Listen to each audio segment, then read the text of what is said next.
조금 더 그럼 송영길 전 대표와 관련된 본질로 가보겠습니다. 그럼 송 전 대표가 도대체 언제 들어오느냐? 어제 이재명 대표까지 나서서 조기 귀국을 요청했지만 일단 그 요청은 거절한 걸로 보입니다. 이정근 전 사무부총장의 개인적 일탈 행위를 감시 감독하지 못했던 것에 대해서 당시 당대표로서 도의적 책임을 느끼고 아니 내가 한국에 있을 때 조사하고 그때 문제 있으면 다 조사하지 왜 이거를 나타났다 내가 정치를 근데 내가 여기 정리하고 갈 시간이 안 남았잖아요 이제.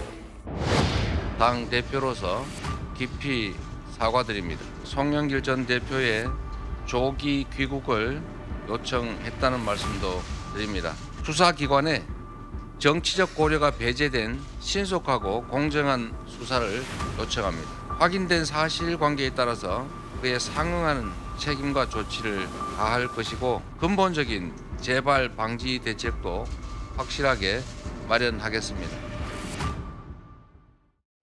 그런데 일부 보도를 통해 알려지기로는 한 30분 정도 이재명 대표와 송 전 대표가 통화를 한 모양인데 돈 봉투요? 모르는 사안이다. 지금은 할 얘기가 없다. 바로 당장 들어올 것 같지는 않습니다. 그렇죠. 지금 뭐 당장 들어올 이유도 없을 것 같습니다. 그러니까 이제 전체적으로 이걸 봐야 될 것 같아요. 그러니까 돈 봉투 사건 부분들이 조직적으로 이루어진 부분들은 분명히 이제 이건 개선돼야 될 부분입니다. 예. 검찰 수사를 통해서 이걸 왜 조직적으로 해서 말하자면 대의민주주의를 파괴하는 거잖아요. 투명성 부분들, 선택권 부분들을 돈을 금전을 통해서 바꾸려고 하는 부분들은 분명히 어떤 사법적 절차에 따라서 처단이 돼야 되지만 예.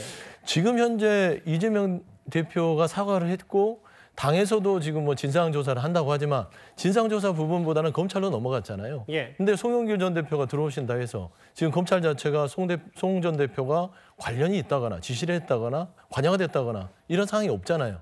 근데 지금 들어와서 그러면 검찰이 자진 출두하라는 소리도 아닐 것이고 두 번째는 당에 지금 조사를 하는 게 없는데 예. 그럼 어떻게 하죠? 그다음에 두 번째는 꼭 몸이 와서 뭔가를 해야 될 부분은 아닌 것 같습니다. 그러니까 지금 현재 상황들을 충분히 보고 현지에서 지금 파리를 뭐 놀러 간 건 아니잖아요. 지금 파리에 있는 대학과 강의를 일정을 다 잡고 간 겁니다. 그런 부분에서 입장 발표를 한다고 했으니 꼭 몸이 안 오더라도 거기서 충분하게 본인의 입장과 어떤 향후에 어떻게 할 것인지 그리고 송 전 대표가 얘기했던 건 책임질 일이 있으면 책임지겠다. 그리고 책임을 회피할 생각이 없다라고 예. 밝혔습니다. 그렇기 때문에 안 들어오는 부분들이 들어오거나 안 들어오거나 하는 부분들이 책임 회피다라고 과도하게 공격하는 것들은 그럼 본인 스스로도 책임지겠다고 했으니까 들어오면 조사를 받겠죠. 안 받겠습니까? 그래서 지금 과도하게 송 대표한테 계속 집중을 하는데 지금 할 일은 검찰이 송 전 대표가 관련이 있는 거, 예. 이정근 씨나 강래구, 윤관석 의원과 예. 관련이 돼 있는 거를 밝혀서 명백하게 이런 부분들이 있으니 조사를 받아야 된다. 지시를 하면 그때 가서 고치를 다시 밝히지 않겠습니까? 제 질문을 드린 건 검찰이 송 전 대표 오라고 한 게 아니라 이재명 대표가 조기국을 요청했기 때문에 그래서 질문을 드린 거예요. 근데 이제 올 필요가 없다고 말씀하셔서 예. 뭐 지금 당장 올 필요는 없다는 게 서 대변인 말씀이시죠. 개인적인 생각으로는 그렇죠. 오는 것은 당을 위해서 오는 게 맞으나 예. 와서 그냥 있는 거잖아요. 우두커니. 그냥 입장 발표를 한국에서 하는 거나 프랑스에서 하는 거나 크게 별반 지금 다를 건 없잖아요. 그리고 당에서 진상조사를 하는 것도 없는데 알겠습니다. 예. 어떤 걸 하죠? 라는 부분들에 있어서 그 거치 문제를 계속 논쟁하는 것들이 의미가 없다. 좀 그렇게 말씀드립니다. 근데 이제 22일에 프랑스에서 기자회견을 뭐 예정하고 있고, 그러니까 이번 주 안에 입장평을 하겠다. 그럼 바로는 안 들어오겠다. 근데 당대표가 조기 귀국을 요청했는데 뭐 모르겠어요. 이걸 뭐 어떻게 받아들여야 돼요? 근데 이재명 대표가 조기 귀국을 요청했다는 거는 이야기는 뭐냐면 당신 좀 나가달라는 이야기예요. 당에서. 그걸 사실 요구를 한 겁니다. 그 의미는 아니 지금 들어와서 사실은 뭐 당장 사실은 검찰에 아직 수사가 진전이 안 됐기 때문에 출두는 안 하겠죠. 근데 바로 들어오라는 이야기는 뭐냐면 당신 선에서 일단 좀 잘라달라 이 이야기입니다. 왜냐하면 지금 자꾸 당내로 지금 불길이 번지고 있으니 당신이 일단 탈당을 해주면 그래서 당이 조금 숨통이 튀는 거 아니냐. 이제 그 메시지가 담겨 있는 거예요. 예. 근데 지금 송영길 전 대표는 본인의 정치 생명이 끝나는 거 아닙니까? 그러니까 이건 못하겠다는 이야기예요. 그래서 거부를 한 겁니다. 더군다나 또 한 가지 이유는 지금 검찰이 가지고 있는 패가 뭔지를 본인은 몰라요. 지금. 예. 그러다 보니까 윤관석 의원이나 뭐 이성만 의원이나 등등 이제 조사받고 나면 뭔가 검찰이 가지고 있는 자기와 관련된 이야기가 나올 거 아니에요. 본인도 법조인이잖아요. 변호사기 때문에 그거에 대한 본인의 이 대응 논리를 지금 개발하는데 시간이 필요한 거죠. 그러니까 방어권 정도를 좀 전략을 짜는데 법적인 부분이니까 그 부분도 좀 시간이 필요하다 이 말씀하시죠. 그렇죠. 왜냐하면 지금 들어오면 아마 기자들이 매일같이 아마 달라질 겁니다. 매일같이 입장을 물어볼 거고 그러니까 본인이 견딜 수가 없을 거예요. 그리고 또 들어오게 되면 모든 사람들의 책임을 송영길 전 대표에게 다 책임을 떠넘길 겁니다. 왜냐? 지금 본인들도 다 처벌받게 돼 있는데 송 대표가 시켰다. 송 대표가 뿌리라고 그랬다. 이렇게 이야기를 하면 본인의 혐의는 좀 약해지지 않습니까? 그러니까 그런 것들을 등등을 지켜보고 난 다음에 쌍방울의 김성태 회장과 똑같습니다. 또 있으면서 뭔가 상황을 지켜보고 본인이 뭔가 해명할 부분들, 본인이 빠져나갈 부분들 이런 부분들을 파악하고 난 다음에 들어오겠다는 거예요. 제가 볼 때는 아마 22일 기자회견 하더라도 본인은 빨리 탈당 안 할 겁니다. 탈당하면 보호막이 없어지거든요. 그런 차원에서는 버틸 가능성은 저는 충분히 있다는 생각이 들어요. 근데 잠깐 탈당 얘기는요. 그냥 그거는 보도에서 말하자면 일부 언론이 그렇게 분석을 한 것이지 당에서는 그렇게 얘기한 적이 없다라는 점 분명히 합니다. 알겠죠. 뭐 탈당을 정식으로 요구를 하겠습니까? 예, 일단은 바로 들어오지는 않을 것 같은데 그 발언의 뉘앙스를 좀 봤었을 때. 그런데 이 시점에 송영길 전 대표의 내로남불 얘기도 좀 있는 것 같습니다. 송 전 대표는 본인이 당대표를 할 때 부동산 불법 거래 의혹이 있었던 민주당 의원들에게는 탈당을 권유했었습니다. 우리 당은 여러 가지 위험을 감수하고 국민권익위원회 174명 국회의원 부동산 거래에 관한 전수조사를 맡겼습니다. 수사기관과 사법기관의 무협의 결정이 나올 때까지 탈당 조치 등 엄격한 집행을 하겠습니다. 정치인에게 출당이라는 것은 엄청난 형벌인데 굉장히 큰 징계 아니겠습니까? 본인의 소명을 받지 않고 이렇게 결정할 수가 있는가?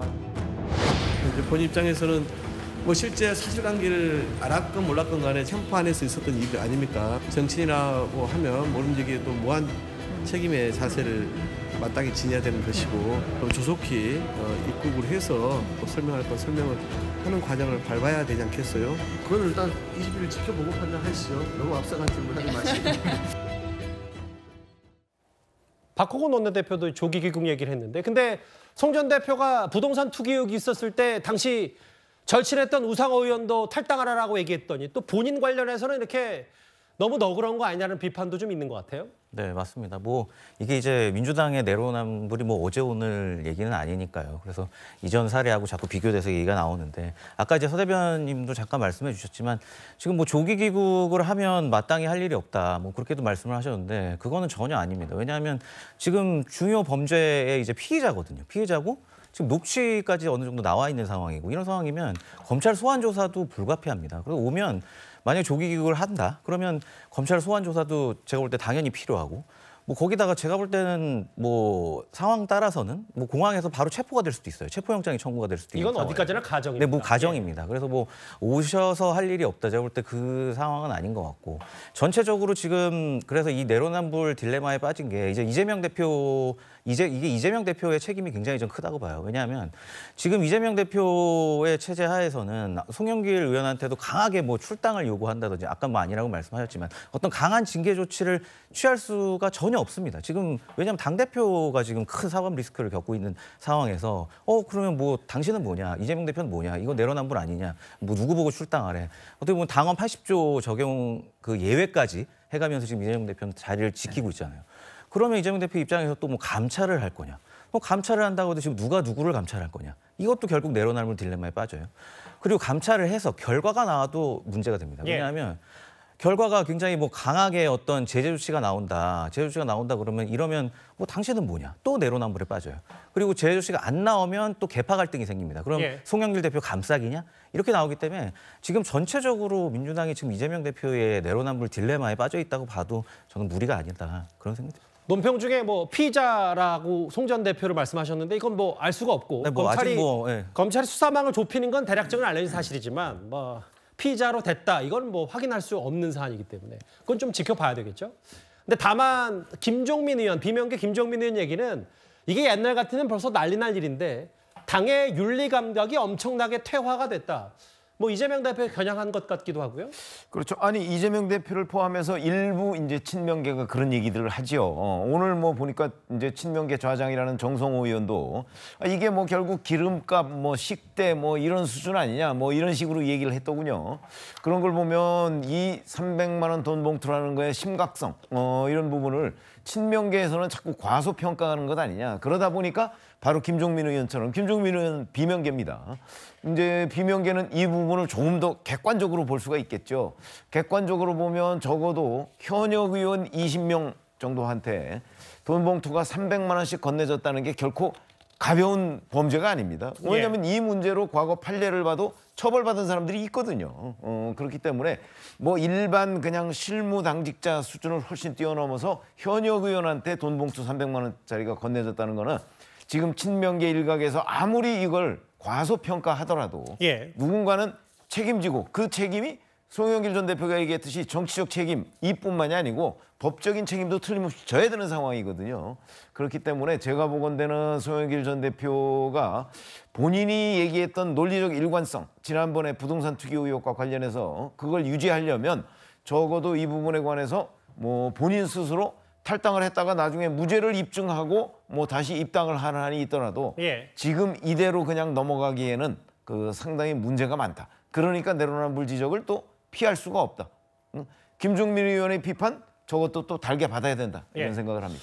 뭐 당대표, 원내대표, 조기 귀국 얘기를 계속하고 있는데 이번 주 안에 프랑스에서 기자회견하겠다 이 말 말고는 뭐 바로 들어올 생각은 송 전 대표 없어 보입니다.